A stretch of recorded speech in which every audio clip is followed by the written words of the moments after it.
TNPSC group 4 எக்ஸாமில் HCF எல்சிஎம்மோட importance என்னங்கிறத பார்க்க போகிறோம்.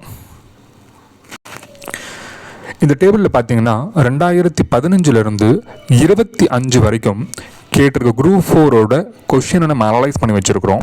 அதில் இந்த ஹெச்சிஎஃப் எல்சிஎம் மட்டும் பார்த்தீங்கன்னா ரிப்பீட்டடாக அதிகமாக கேட்குற கொஷின் வந்து ஹெச்சிஎஃப் எல்சிஎம்லேருந்து தான் கேட்குறாங்க.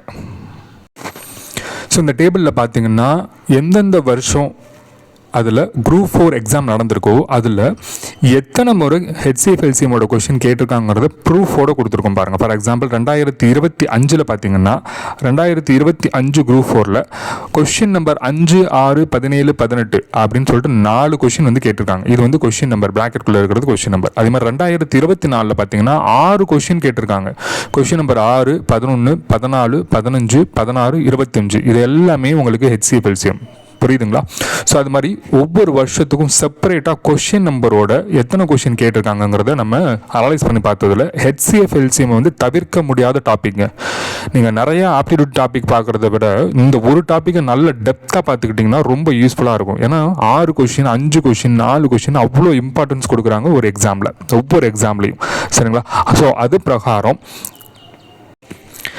2025 கேட்ட ஒரு டிஎன்பிஎஸ்சி குரூப் 4 எக்ஸாம், அதுலேயும் ஹெச்சிஎஃப் எல்சிஎம் ஒன்று கேட்டிருக்காங்க. அது எப்படி சால்வ் பண்ணுறதுன்னு பார்க்கலாம்.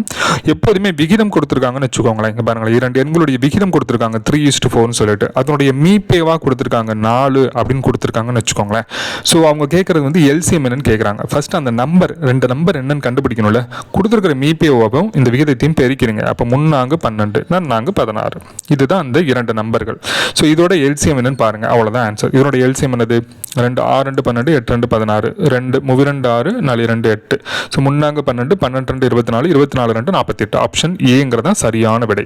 இது மாதிரி வரப்போகிற ஒவ்வொரு வீடியோலையும் பார்த்தீங்கன்னா கொஷின் வந்து எதில் தான் அதிகமாக இம்பார்ட்டன்ஸ் கொடுத்து கேட்குறாங்க, எந்த டாப்பிக்கில் நிறையா கேட்குறாங்கிறத வரப்போகிற வீடியோவில் பார்க்கலாம். சரிங்களா? Thank you so much.